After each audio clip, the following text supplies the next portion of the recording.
of Ashley Derringer of I Would Rather Be Reading Non-for-Profit. Thank you for joining us today. President Kevin, fellow Rotarians, I'm Alan Singleton. I'm with CGB Agri-Financial Services. We provide agricultural people across the country, pretty much coast to coast, with mortgages, leases, and financial products. My guest this morning is Erica Gallion, our General Counsel.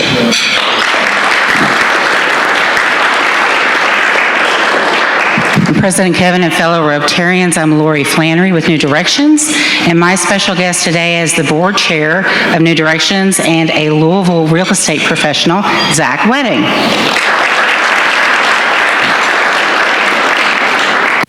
And my guest is Martha Ettinger, Senior Product Management at Johnson Controls. Welcome again. And guests, keep in mind, after the luncheon, I'd recommend you go over to the corner table over there, and Craig Sherman will help you understand a little more about what Rotary is all about. We'd love to share that. And by the way, just a note, here's Craig. There you go, Craig. Just a note, we have an unusual number of guests today, and I think I know the reason for that. It's called Teddy and Graham. What a combination. We're looking forward to this. Our Rotarian in the spotlight this week is Dr. Swanee Jett. He was chosen by Louisville Business First as one of the 5 on the rise for his work as CEO of Park Duval Community Health Center. The nonprofit medical health center delivers preventative and primary health, medical and dental care services, and other services throughout 7 sites. Congratulations to Swanee. And I want to remind everybody to keep inviting guests. We want to have more Rotarians. We do great things here. We have great speakers, and we want more people to know about that. Our Social Activities Committee is planning an international group travel opportunity for members and needs feedback on where you'd like to go. Please click the link on Sparks to answer a few questions on if you're interested. If you're not interested, that's fine. But if you are, we'd like to know which is your preference. And I hope you have marked your calendars. A lot of events going on, upcoming. Tomorrow, April 5th, is Caravan Day with the Kentucky Humane Society at Louisville Central Community Center. We need a couple of volunteers from 9 to 11 in the morning to help with the pet food giveaway. You can also sign up for a date with a dog that day at the main campus. A weekly reading program, with the 8th graders at West End School begins next Thursday, April 8th. See Walt Kuno for more information. That's not the right date, but it says next Thursday, April 8th, whatever that is. We need volunteers to help spruce up our Louisville Knot sign and surrounding area on Saturday, April 13th. And see Greg Braun for details on that. He's the one that started that whole program. We partnered once again with Canopy, where's Ben, and YPEL for a business synergy mixture on April 16th. We did this last year. It's hosted by Republic Bank's Steve Traeger and Logan Pichelle at the newly renovated Plaza headquarters downtown. And on April 23rd, I think it's a pretty special one also, we have a tour of GE Appliances and all their new equipment and processes of the revamped Building 2 and Building 3 where they do dishwashers. Sign up for that. Talk to Kent Euler if you want more details on that. Of course, Sparks as well. You can find more details and registration links for all of these in Sparks. At this time, I'd like to invite to the podium to induct a new member, President-elect Lori Hudson Flannery, CEO of New Directions Housing Corporation, Vice Chair of the Rotary Fund Board, and Chair of the Governance Advisory Committee, and Paul Harris Fellow.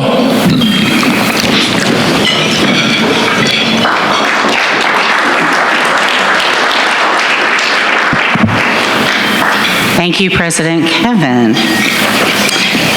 Fellow Rotarians, it is the duty of our Rotary Club to add new members so that we may increase not only our usefulness and influence as a club, but also to extend the spirit of Rotary throughout our community. Today, it is my honor to formally reinstate and welcome Robert Chatham back as a member of our club.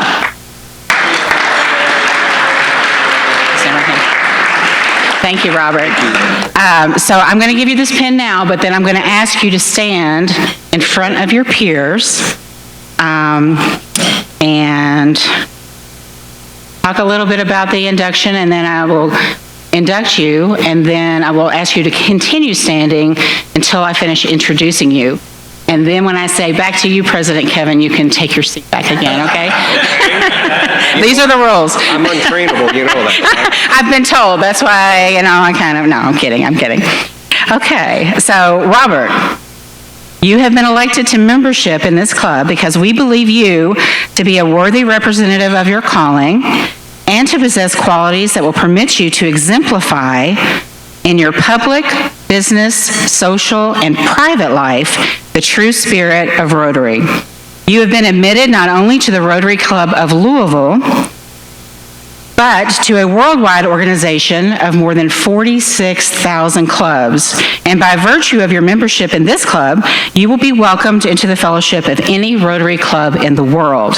And this is where, if you've seen me do this before, you know that I remind all of us that we are the 14th largest club in the world out of all those 46,000. So I say give ourselves a hand for that.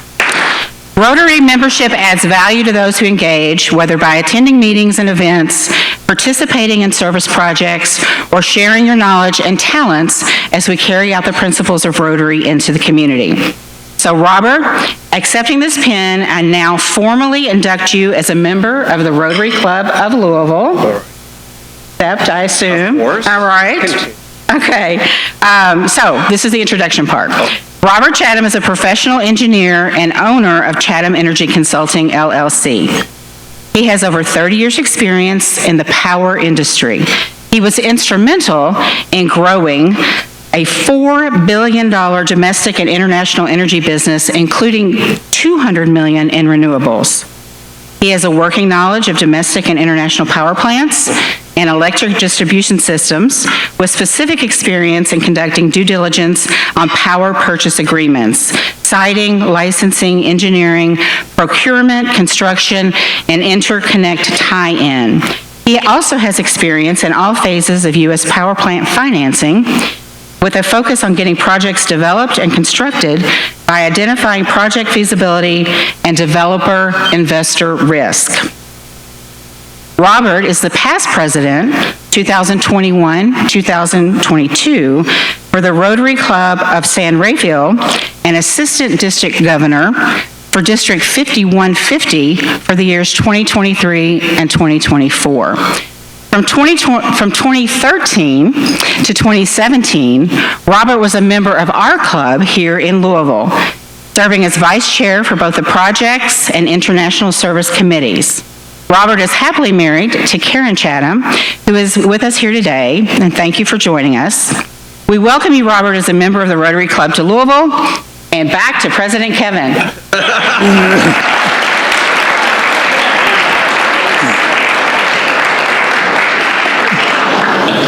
Thank you. Thank you very much. It's great to have Robert back. I know a lot of you have been longer-term members. I remember him here as a former Louisville Rotarian, and he's been a phenomenal Rotarian in Louisville and in California, and now back to Louisville. So we really welcome you back, Robert. It's exciting. Great.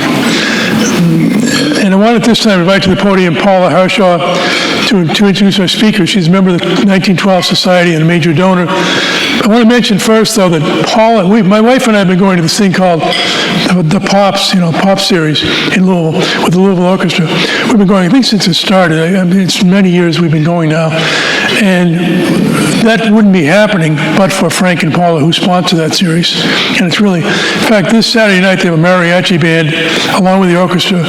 So if any of you don't go to that, check it out. It's really a phenomenal series, and thanks for doing that, Paula. And also, just a quick one on Teddy, too. I'll just do a quick one on Teddy. Just a quick one on Teddy, too. Teddy's been there 10 years. She'll do the introduction, okay? But I want to mention what a fantastic human being is. Number one, I think he started college at age 13. I'm not sure if that's correct, I think that's true, which is pretty amazing. I couldn't have found out college at age 13. But he said he's had such an impact in the community. He goes everywhere. He used to have to go to Whitney Hall to listen to this guy, to listen to our orchestra. Wonderful orchestra. But until he came, You went to see the orchestra, you got to go to Whitney Hall, pay for the tickets and go to Whitney Hall. Now he goes everywhere in the community. People can't afford necessarily to go to the tickets, get the tickets, or wouldn't otherwise go.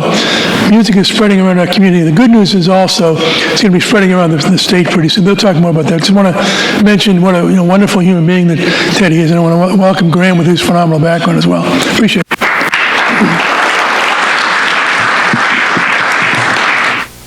Well, he told me I had 4 minutes, and he took 30 seconds. So I'm going for it. Well, today you're going to experience the Louisville Orchestra.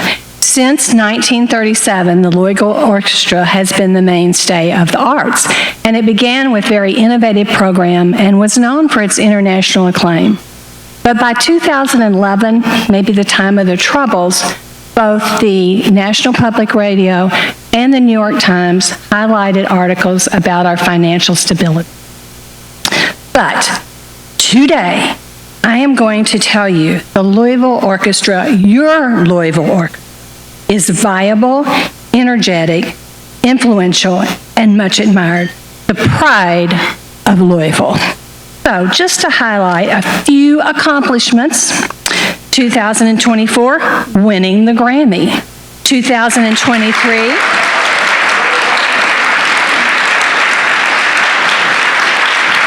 and there's more, keep it up. 23 and 24 began the first ever state tour. 23 collaborated with the National Parks and Yo-Yo Ma, playing Teddy's original composition in Mammoth Cave. 2022, Teddy's named Conductor of the Year. And in 2020, we were invited to Carnegie Hall for the last COVID. But in 2017, our first album in a while reached the #1 on the Billboard Traditional Classics. But in 2025, we expect to be on the Broadway stage with Teddy's composition, the musical Muhammad Ali.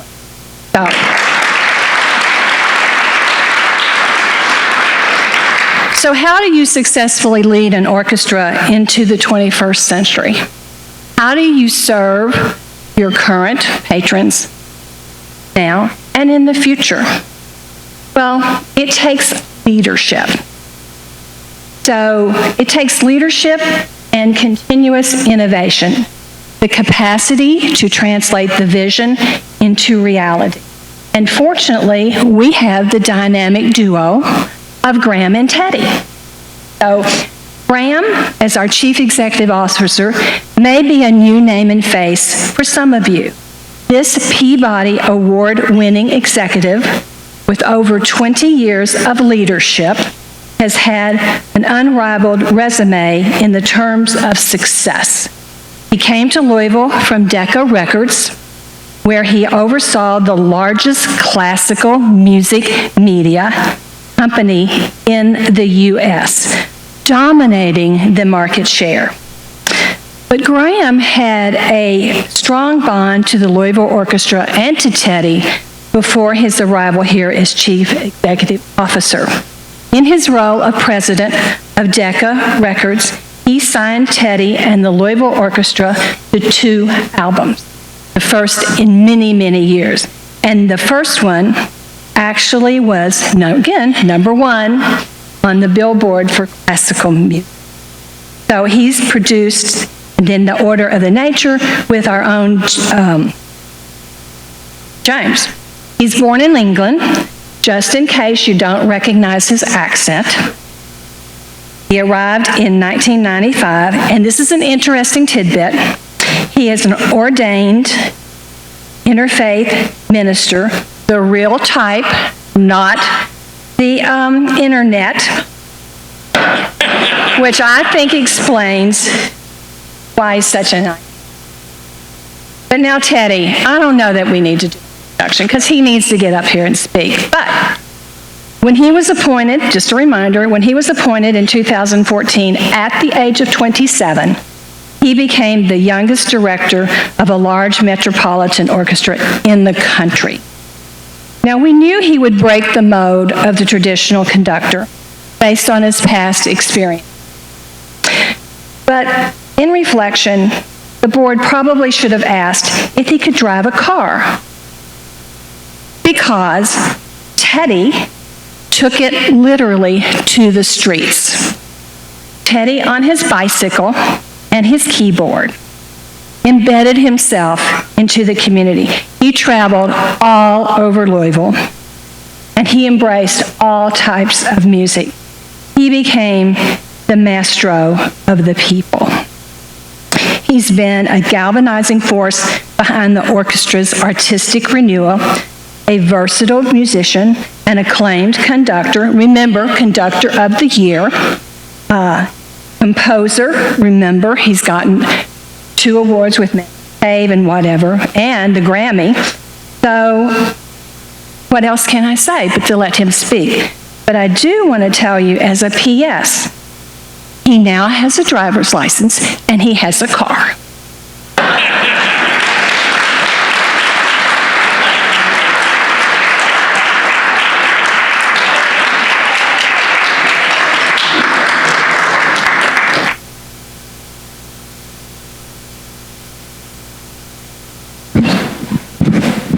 Well, thank you so much, Paula. That was a great introduction. And oh yeah, I've known Paula and Frank since I got here, and it's really wonderful to be back at this Rotary Club. The last time I was here was in the Galt House, the top floor. So it's been a little while. And a lot has happened since then at the Louisville Orchestra. I'm really, really pleased to be in the position that we're in right now, which is a moment of reflection, actually. It's been 10 years since I came to Louisville for the 2014-15 season. It's gone by very quickly, but I think as Paula hinted at, I came here at a time of real challenge for the orchestra. And I usually don't remind people of that because we like to just start the storytelling and start the kind of inspiration from the period when things started going really well for the organization. But we also have to be honest with our history too. I think it's very important to reflect on past challenges, past mistakes, and to learn from them. And the orchestra has the most fascinating history. As many of you know, but probably not all of you, this orchestra was founded coming out of the 1937 flood, but really found its footing a few years later when it became the most significant arts organization in the world for commissioning new art. Certainly new music, but I'd like to say new art. There was a groundbreaking program in the 1940s and 50s, spearheaded by the music director at the time, Robert Whitney, and Mayor Farnsley, who decided to turn the Louisville Orchestra, which was a fledgling community orchestra, into an organization that commissioned music constantly, commissioned new music from living composers. That was unheard of in Louisville, Kentucky. It was unheard of anywhere. Even the Boston Symphony, the New York Philharmonic, they weren't doing anything remotely on this scale. And so with this big vision, the Rockefeller Foundation handed the Louisville Orchestra an insanely large gift. I would say an irresponsibly large gift, because there was no proof that the Louisville Orchestra could do anything that they were promising. But, which is, I think, in our DNA, they did. Not only did they do what they said they'd do to the Rockefeller Foundation, they over-delivered. 180 albums worth of new music that this city commissioned. I'm telling you, this was at a time when I think there was a season the Louisville Orchestra commissioned something like 38 pieces of new music. The Boston Symphony, which was the next most prolific commissioner of music, commissioned 7 in that same season. Just put that in perspective. That's our legacy of doing the things that people say are not going to be possible, of going above and beyond the promises, of actually working through the big challenges that confront us. If the Louisville Orchestra emerged out of a flood and emerged out of a situation where, I mean, they were paying the musicians like 10 cents a day back then, and then became so famous for this mission of creation that they were invited not only to Carnegie Hall, which was a huge sensation, but to also play at the White House their new music that they'd been commissioning. It was a really incredible story. As you know, that story went up and down. There were periods of renewed challenge. There were periods of renewed success. There were some incredible music directors that came here and inspired our city. There were moments when it wasn't quite working. And I came out of a moment that was really tough for this organization.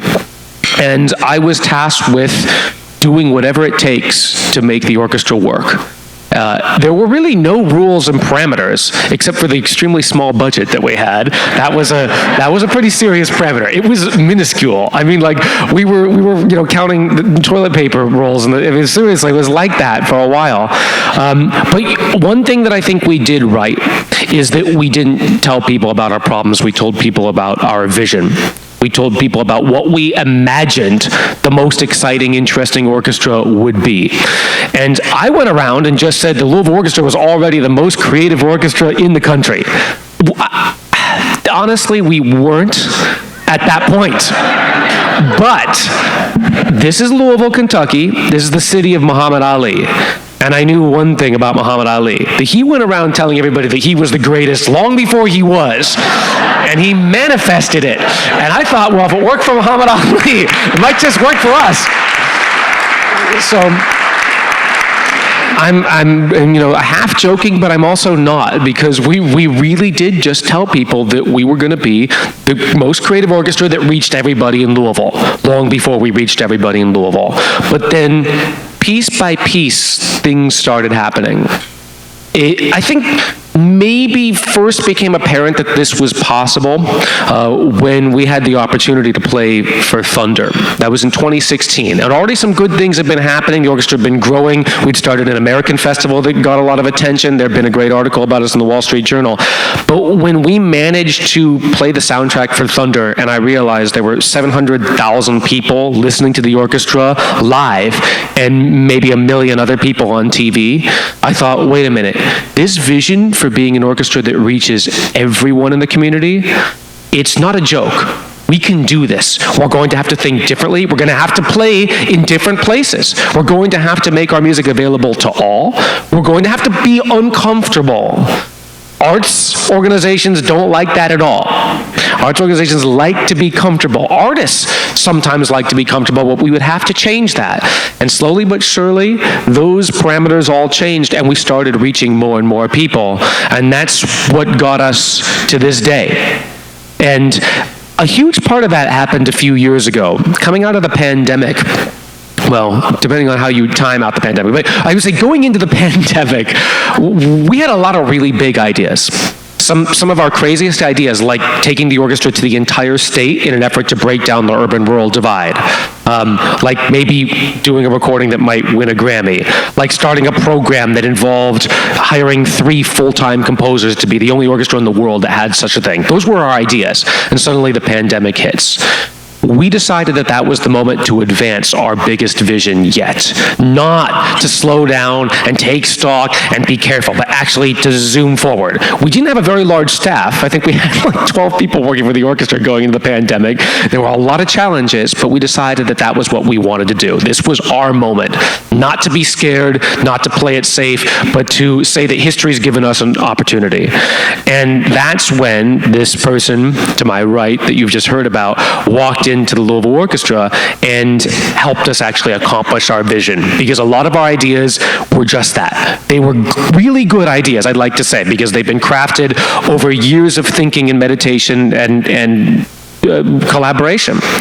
But it took somebody to come and actually bring these things together from the staff side. And he's not on stage, sometimes to introduce the contest, but he's not on stage making the music, but none of the things that were listed by Paula would have been possible. There would be no Grammy, there would be no album with Yuja Wong, greatest pianist alive, there'd be no Mammoth Cave, there would not be a Kentucky tour without Graham Parker. So I wanted to just tee this up, and I would love for Graham to tell you a little bit about his own path to come to Louisville and why you've chosen this place, because Graham could be anywhere right now. I really mean that. Graham could be at any orchestra, any arts organization, but he chose to be at the Louisville Orchestra. So I'd love for you to just to hear a little from him. So I know you already did introductions, but Graham Parker, everyone. Thank you.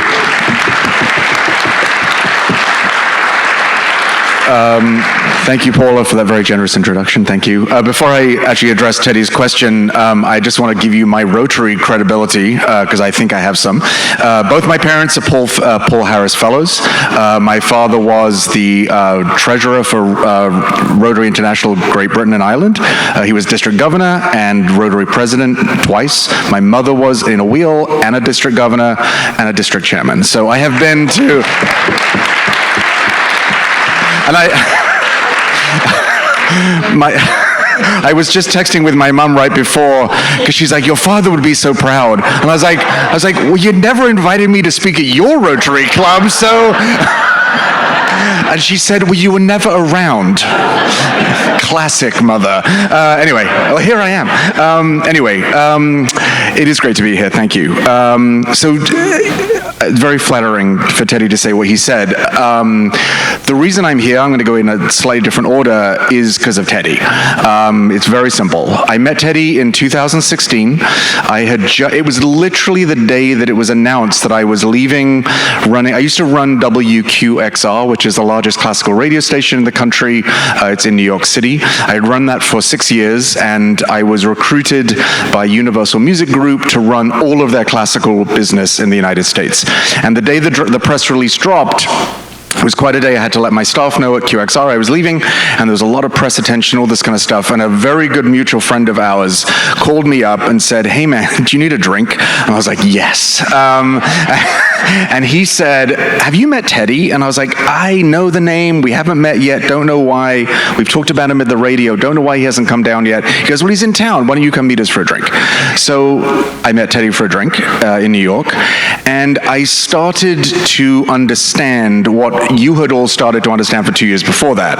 And because I was thinking about what my vision was for the company I was about to run, and I was thinking I was going to start a label, and I ended up doing it, that was going to promote and sign really exciting American musicians. I felt that was missing in the marketplace, that there wasn't an actual label dedicated to American artists doing really interesting things.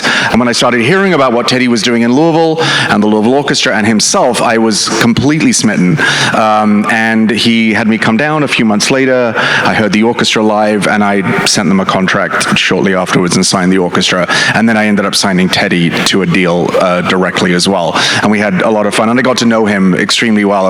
During the pandemic, we became quite close, just talking about how, with obviously the social unrest and his musical reaction to that and what he was writing, it was just fascinating. And I started to come to Louisville more and more, and was just blown away by the city, to be really honest. I started to understand, obviously, all the fun things here. I brought my kids down and my husband, and we went to the races, and we stayed at 21C and played with the cool thing about the elevator, and that was our that was our Christmas card that year. That was great. But I just started to really, and I met so many interesting people, so many interesting people. And when it came time, I left Universal Music Group, and I decided I was going to be a consultant. I think Teddy waited about 3 minutes after the news broke that I was leaving UMG, and he called me up, and he first was like, how you doing? I was like, I'm good, how are you? He goes, what are you doing now? And he asked if I would come as a consultant and start helping out the orchestra. And then about 4 months later, he said, you can't leave, you have to stay.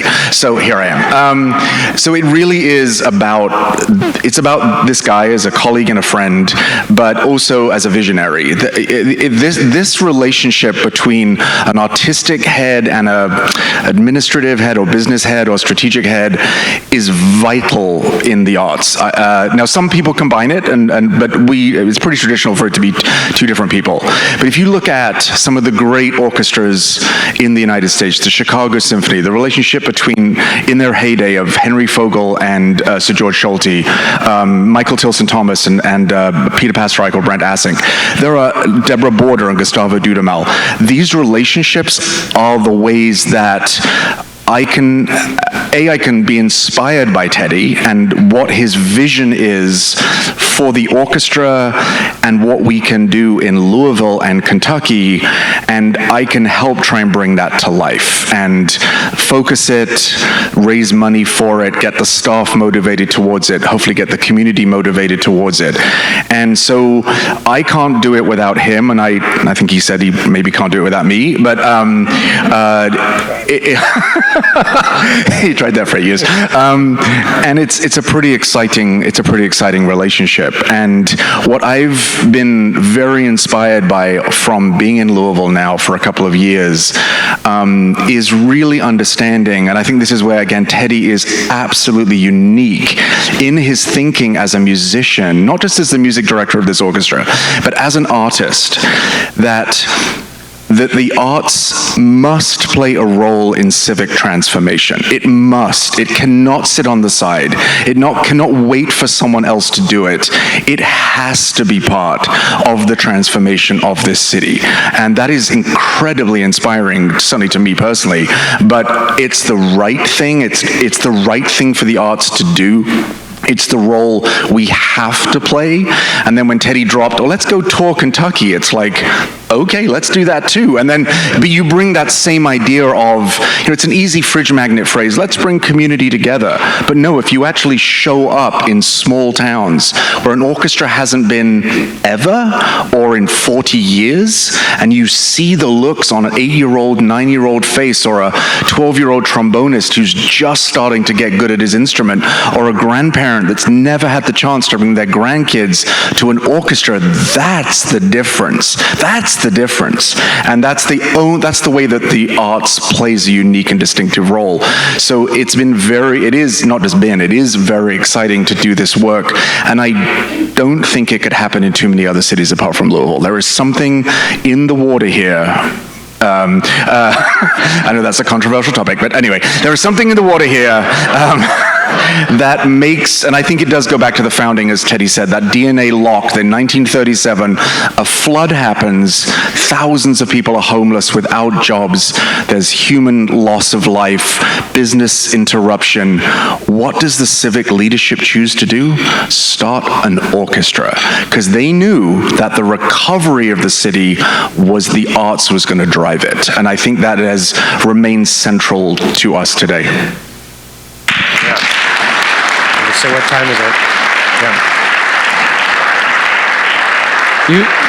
You can see why we brought Graham here, right? And that's one of the challenges for a city of our size, an orchestra of our size, is to achieve a really significant, capacious vision that maybe has to fit within some of the more restricting parameters that you wouldn't get in markets like New York or San Francisco, Los Angeles. How do we do that? How do we do that responsibly so that the orchestra lives on forever? But how do we do that in a way so that the work that's happening here is genuinely as interesting, if not more creative, than anywhere else in the world? That's a really hard thing. That seems like an alchemical reaction that just doesn't balance unless you've got some magic. But I think that magical thinking is what's needed right now. It's needed right now both for the industry, the classical music or the arts industry at large, but also for our communities.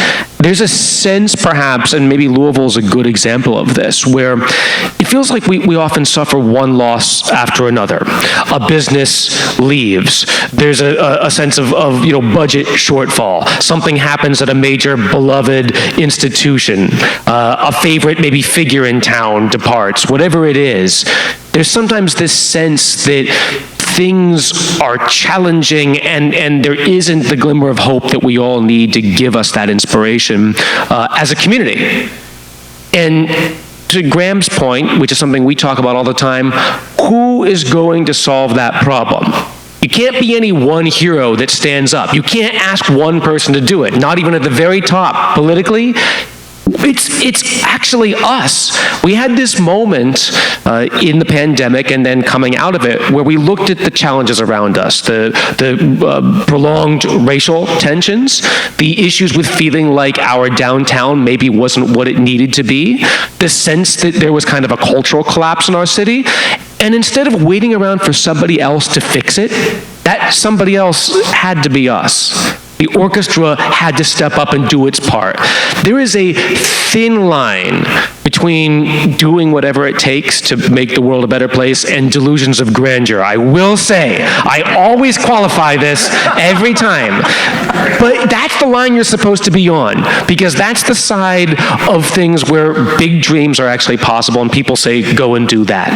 I think when we went to the state legislature with an outrageous, huge plan to help us all accomplish our shared goals of bridging the urban-rural divide, something that has been pernicious, that has been kind of a challenge that is exceeding some of our biggest ideas for solving it. We had this big vision, this big idea, and an expensive one too, I will admit. But we went there because we thought that the vision is the thing that we should put on the table. And if it fails or if it's not something possible at this moment, still, we did our part answering that call to civic service.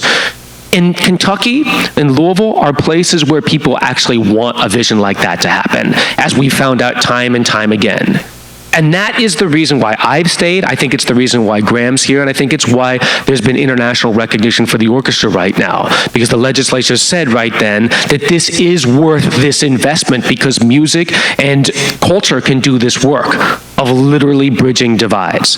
I know this sounds like a little bit of a political stump speech at this moment, but it is. But it really is, because I want the orchestra to matter. I don't want to be a relic, just a museum piece. I don't want classical music or orchestral music or whatever it might be to be something of the past that we've just kept around for the prestige of the city, so that people can rattle off the institutions. Oh, we're lucky to have a theater, an orchestra, an opera, a ballet. Just a list of things that people never attend. That's not good enough. It's not good enough for Louisville. It's not good enough for America. It's not good enough for this century. We have to do more and matter to people on an everyday basis. So that's the reason we're putting ourselves out there.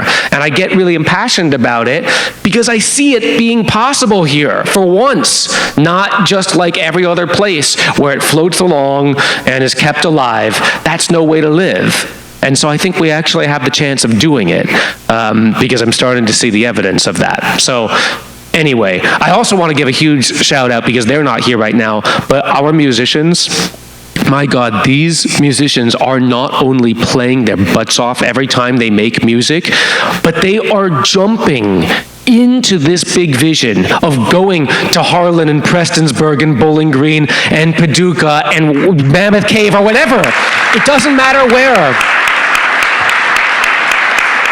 54 degrees in the cave, and they're playing with all the passion that you could ask for from a musician. Our musicians are the best of the best right now, and they are worth seeing. If you haven't seen them play live, like the quality, the virtuosity, it astounds me, and I'm so proud of them. And often they don't get to speak like this in front of all of you, but we've got 60 full-time musicians that have chosen also, like Graham and like me, to make Louisville their home. And they're doing that for the reasons that I've just described. And I'm so proud of them. And I think you all, as we are, should be too. So anyway, I think... We have a Q&A, right? Oh yeah, we have a Q&A. Yeah. Do we hit our time? How do we do? Oh, okay. We're good. Do we do okay on time? Great, yeah. We always have to watch the time. We'll be up here for Q&A, so come on up. Oh yes, if anybody has any questions. Phenomenal, very inspirational. We're lucky to have you guys, I tell you.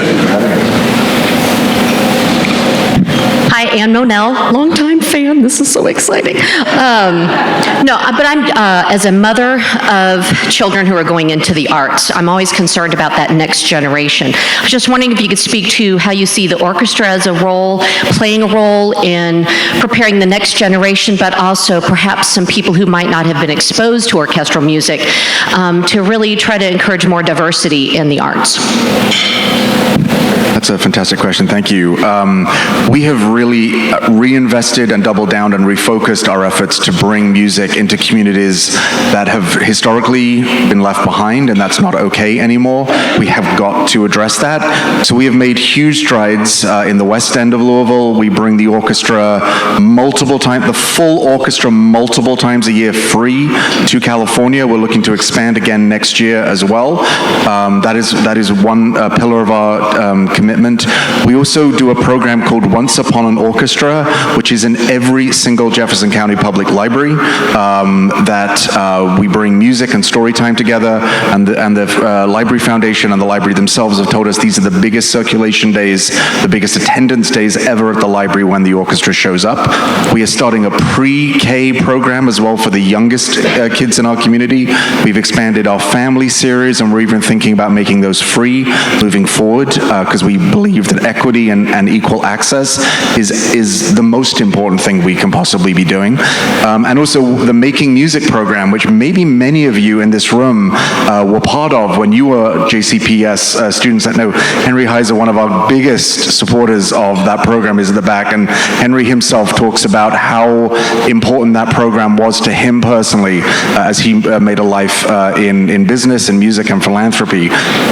This year, for the first time, every single JCPS school participated in the program. Every single one. So 9,000 students came to Whitney Hall during that week of Making Music. So we are deeply committed, and I actually had a meeting right before I came down here with my Director of Community Partnerships, and we are brainstorming big new ideas for next year, so stay tuned. Good. Keep that. You're going to answer the questions too, so keep on. Hi, I'm Tracy Holiday. A quick softball question, I think.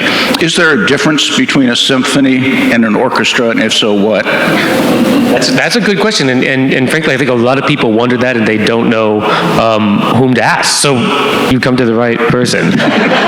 There is no difference between a symphony, an orchestra, and a philharmonic, or a philharmonia, or whatever people want to call themselves. The only thing is that a symphony can also be a piece of music, and an orchestra is obviously only the ensemble. But a symphony can either be the ensemble, or it can be a person's symphony, like Beethoven's Symphony No. 9. But there is no difference whatsoever. Yeah. Okay. You touched on this, Graham. Feeder system.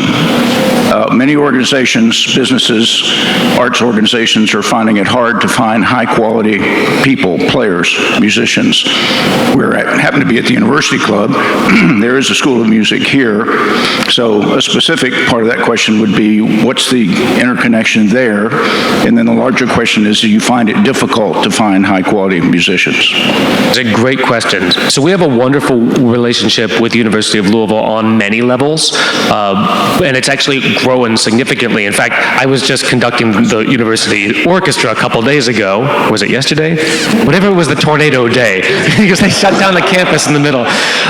We also have our program with our full-time composers that are at the university all the time, working with their composition department. However, the system for choosing members of an orchestra is rigorously defined, because orchestras are unionized. They're part of the American Federation of Musicians, the AFM, which is a strong union that rightfully has created a system that promotes fair auditions. When we have a position that's open, and there are only the specific number of positions in the orchestra that are funded, that are chosen by the musicians alongside management and put into a contract. There is a specific number. There is one tubist and one harpist. There are 4 horns. There are 2 clarinets and a bass clarinet. Those are all laid out. It's not just, a few here and a few there. And every single person is full-time. They are full-time employees of the Louisville Orchestra with their benefits and everything. That's a big distinction between ours and other orchestras in other cities.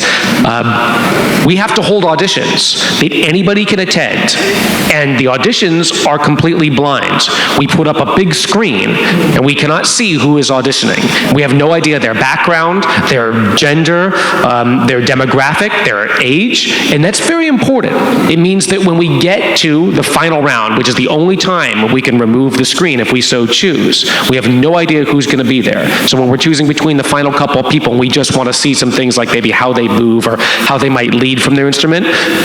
Those were people chosen from a process that is as fair as possible. What it does mean is that it's hard then to create an actual direct feeder system, like orchestras in Europe sometimes have. You don't have this relationship between a school and an orchestra, because our musicians that win the jobs could come from anywhere in the entire world. And we've actually had a number of international candidates that have won the positions. So I think 4 people in the last 2 years have won positions from other countries. We have no idea who they were, we'd never heard of them, but they were the person that played the best that day. And so there's a really fascinating element of fairness. And both sadly and fortunately, depending on your perspective, there is no lack of young classical musicians wanting jobs in orchestras. We are not in the situation that other businesses are in where you really have a hard time hiring. We have so many people applying for our jobs that we have to screen the resumes and strongly recommend that many of them don't show up. We tell about half the applicants that it's very unlikely that you will win. You can come. If you do, we will listen to you, but we recommend that you don't. Because when we had 160 people apply for the tuba position, you want to sit there and listen to 160 tubas playing for 3 days straight? Trust me, the timpani auditions were one of the most maddening things. There were 80 timpanists, and those were the ones that showed up. We screened 70 of them out. Just ding dong, ding, like really.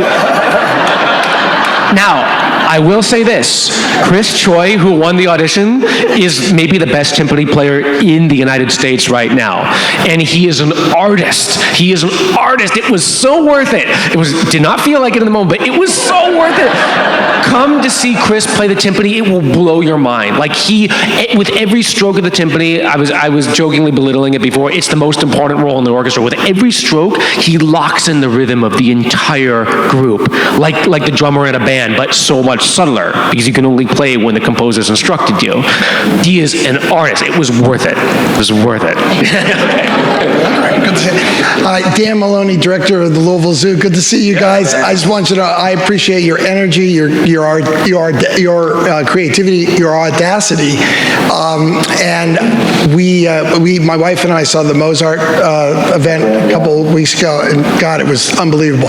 So one of the most frequent questions I get in the community is, when is the orchestra coming back to the zoo? Turns out these guys get that question as well, so I want to ask, when is it coming back to the zoo?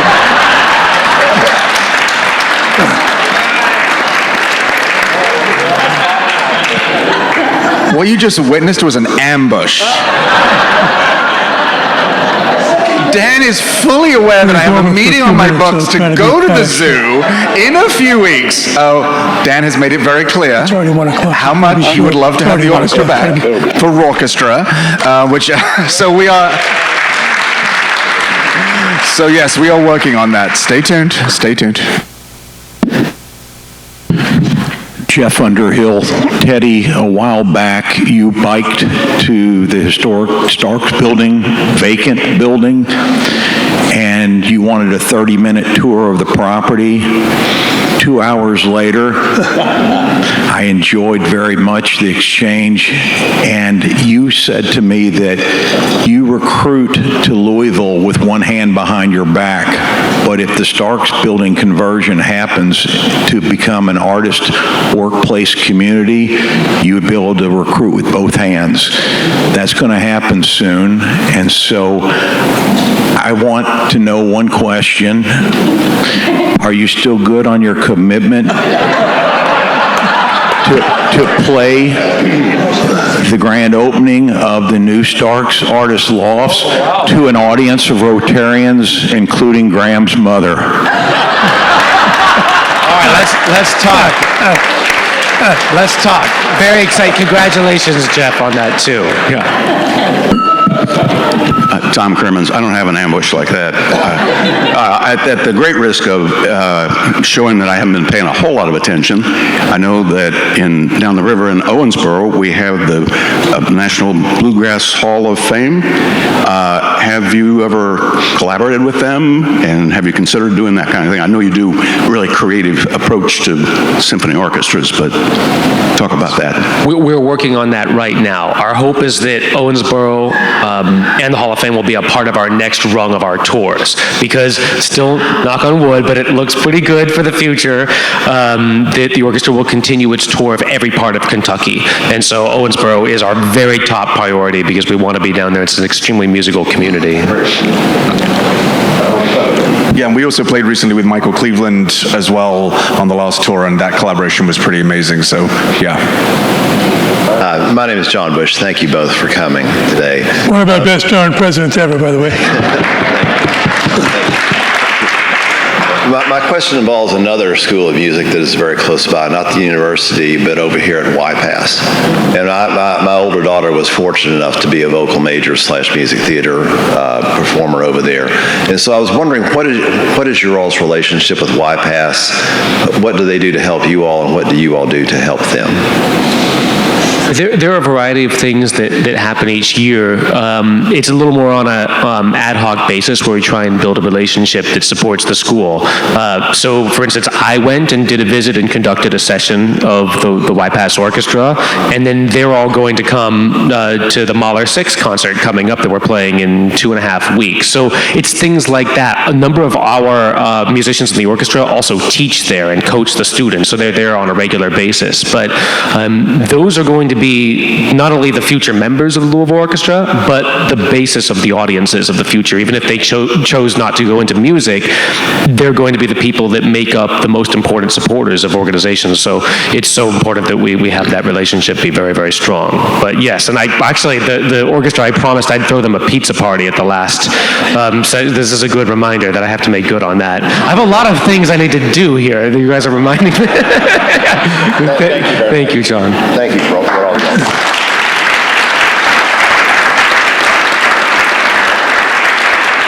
That was phenomenal, very inspirational. Before I ask the last question, I want to mention that as I walked in, I said to Teddy, you know, we expected to play Beethoven's Ninth. I was joking around. You know? Then I went a couple minutes later, come back, and there he is pulling up on the computer, on his laptop, Beethoven's Ninth. He goes, I think I can do it, but the keyboard isn't whatever, and also no pedals. So if you want to try it, Teddy, could you go with something, whether that's it or... You want to hear a little bit of his dice? If you could. All right, I'll see what I can do. Keep in mind, this is very much, you know, limited in terms of the equipment. So as he's getting set up, talking of Beethoven's Ninth Symphony, it would be remiss of me to not ambush you all with a reminder that on April 18th, we are celebrating Teddy's 10th season at the Louisville Orchestra with a gala where he will be conducting Beethoven's Ninth Symphony.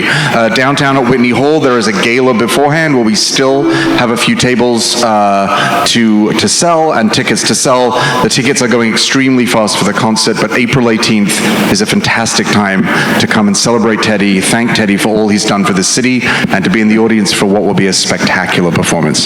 Teddy. And just briefly before he starts, so we know some people have to leave, next week's meeting of the Abrams Club here will be Gene McLean, president of the Press Box and publisher of the Press Box. Coming here, the Kentucky Derby has changed over the last 150 years. You may get a look at this year's possible Derby field as well. And also, guest, go there after the concert and meet with Craig Sherman. Go for it, Teddy. And this could be play-out music. I know you've been here a very long time, so feel free to get up and either dance or walk out of the building. But this is going to be a ridiculous piano version of some of Beethoven's Ninth. There's no pedal, by the way, so I can't sustain any notes. This is just an experiment here. This is a little bit. I'm going to play you a bit of the first movement of the Ninth Symphony. This is not the Ode to Joy, by the way, in case you're wondering.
This is an hour and 15 minutes, by the way. So, just in case you're wondering, since you're still here, I thought you were going to leave long before. Okay, just in case you're wondering, in the first movement, that little tune that I was playing right now, this is the first movement. It takes another hour to get to the Ode to Joy, but it's hidden right there. That little tune I was playing.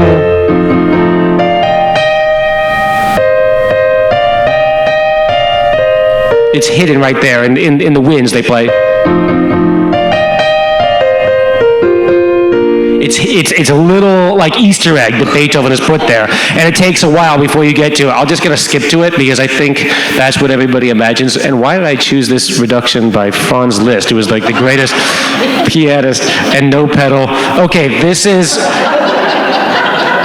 what happens in the fourth movement. It's a super famous start, right? You probably heard this. This is going to be very, very, very messy. I'm just trying to read this here, but it starts like this.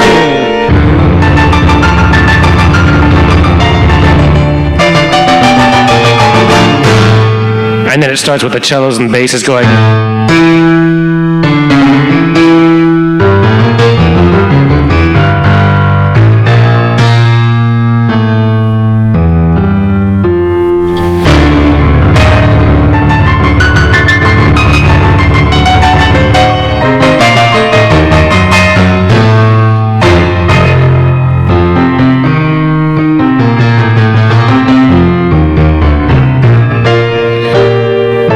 He does it so fascinating. He plays a little bit of the first movement in the last movement, like it's a quote, like you're remembering something. Then a little bit of the second movement, which goes, and then a little bit of the third movement. So he's bringing back all the memories of the whole piece, which is very beautiful and slow. So I'm not going to play it. And then you get this little mysterious bit, which goes like this, and you're going to see why I'm doing this, and then you all can go. Very mysterious. You don't really know what's going on in the music right now. And the cello and basses continue. And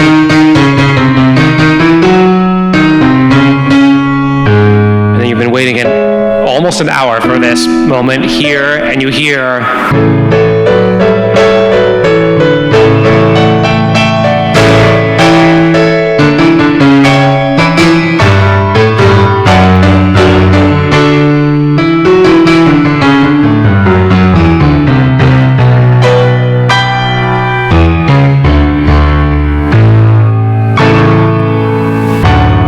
And then finally, it is played just by the cellos and basses. Comes with the singers later on. So simple. And you know how this goes. I'll just play the next little bit. There's a final thing, I promise. But there's this bit where the bassoon comes in.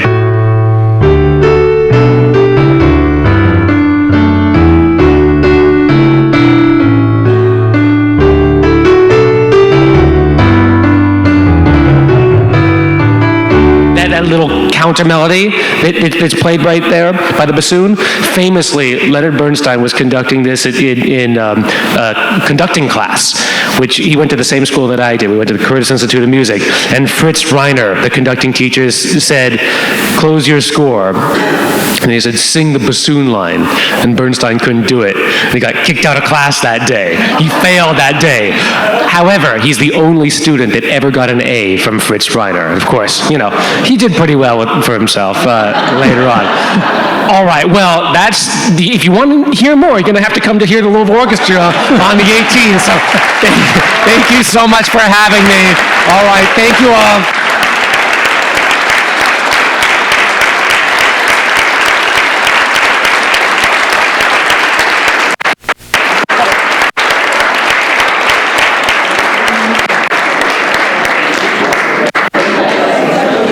Graham and Teddy, that was fantastic.